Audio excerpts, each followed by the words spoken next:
The LA Clippers trade for James Harden has been a disaster, and I think it's only going to become worse. Yo, what's good, YouTube? It's DLloyd, man, and we have seen the LA Clippers with James Harden for over a week now. They have played a total of 4 games, and in those 4 games, the Clippers are 0-4. Yes, they have not won a game with James Harden, and I don't think it's going to get any better anytime soon. Prior to making the trade, they really looked like an okay team. They looked like a team that was still figuring out what was going to happen, but the Clippers still look like a team that was definitely going to be a top 4, maybe top 5 seed in the Western Conference. Since making that trade and going 0-4, the Clippers now look like a team that's going to be trying to fight to be a bubble or play-in team rather, and that is somewhat disturbing for a team that's pretty much pushed everything in and said this is boom or bust. This is the season. We need to make sure we win, and we need to win now. So they did that by deciding to give up the role players and the depth and the wings that they have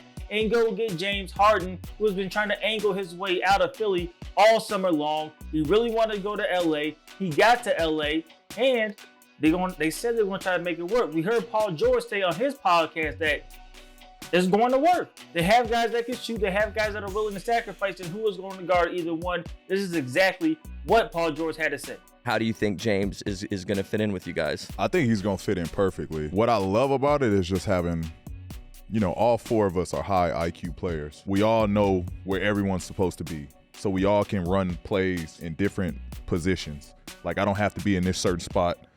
James can be in that spot now. We can all get to our spots, run the same play, but we can run it and get different options out of it based off of the player that's in it. You know what I mean? Mm-hmm. And then just watching him hoop, we watch James play in practice. You just forget, like, he's a bucket. Like, yeah.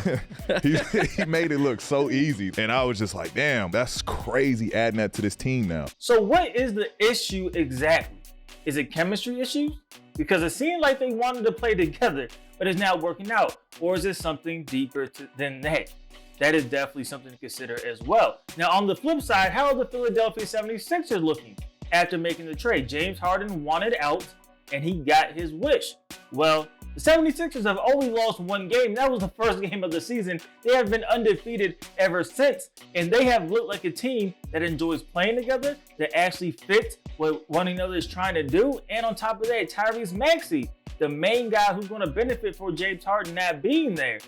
Tyrese Maxey has been looking like an all-star. I made a video not so long ago talking about why I do believe Tyrese Maxey will be an all-star this season, but he exceeded pretty much everybody's expectations when just last night he dropped 50 points. Yes, Tyrese Maxey is dropping 50 points in a game while James Harden is struggling.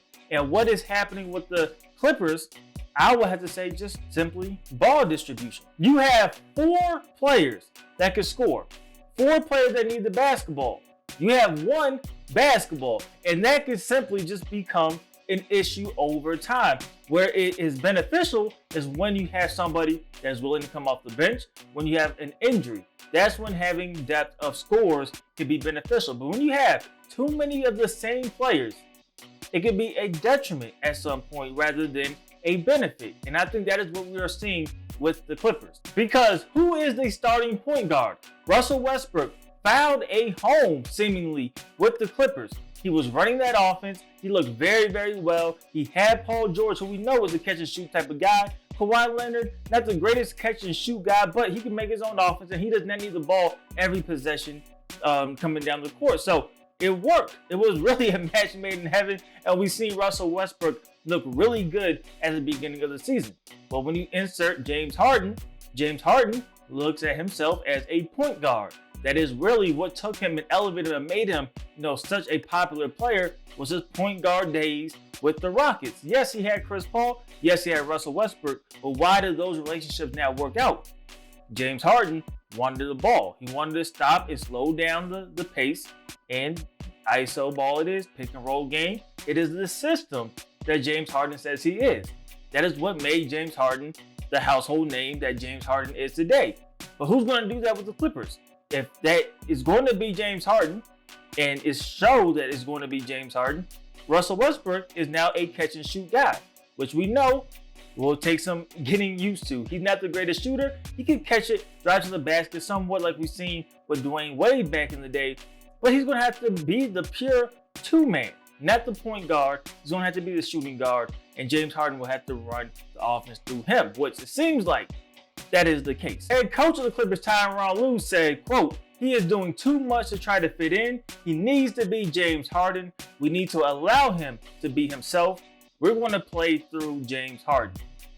Now that says a lot in that quote right there, because you're going to have to establish the hierarchy, how the offense is going to flow, and it can't be 4 individuals taking their turns. It needs to be a cohesive offense. And if you're going to play through James Harden, you were saying one or of two things: that James Harden will be the point guard with Russell Westbrook as the shooting guard, or that means Russell Westbrook will eventually move to the bench. He will lead that second unit, and James Harden will be your point guard with with Kawhi Leonard and Paul George, and maybe you move in a Norman Powell to the lineup, a catch and shoot type of guy. That might be the way to go. That's what I would do personally, but once again, egos, chemistry, all that stuff comes to play. Is that what they're willing to do at this stage? I think the Clippers will hold off on that for now. I think they will attempt to try to figure things out for a few more games. But currently, when James Harden is on the court, the Clippers plus minus is minus 67. Yes, minus 67 with James Harden on the court. However, look at the flip side. And when James Harden is off of the court, the Clippers are plus 24.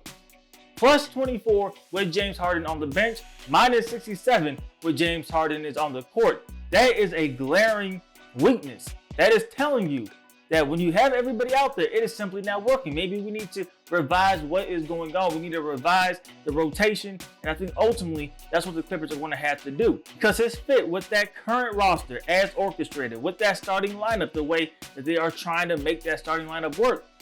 It does not. The pieces do not match up, and it doesn't matter how much you're trying to put the pieces together, it does not match up. But what does this mean long term for the Clippers? Can they ultimately figure it out? Well, yes, you can figure it out, but I don't think it will be with keeping the starting lineup the way it is. They talked about sacrifice, saying when we made this trade, we knew that we were going to have to sacrifice. They sat down with the players, they all agreed. Are they ready to really live up to that? Are they really ready to sacrifice? If so, somebody will have to move off the bench. They will have to change the offense. If they're going to go through James Harden, like head coach Tyronn Lue says, it will take some adjusting, but it can work. James Harden with the Paul George and the Kawhi Leonard could be extremely dangerous. You got to add another shooter there as well. Russell Westbrook, even if he's in the starting lineup, we have seen it. That will work. And maybe James Harden come off the bench. Will James Harden do that? I don't believe he will. I don't think he's ready to sacrifice to that extent. Russell Westbrook did it with the Lakers. Can he do it again? I believe he could.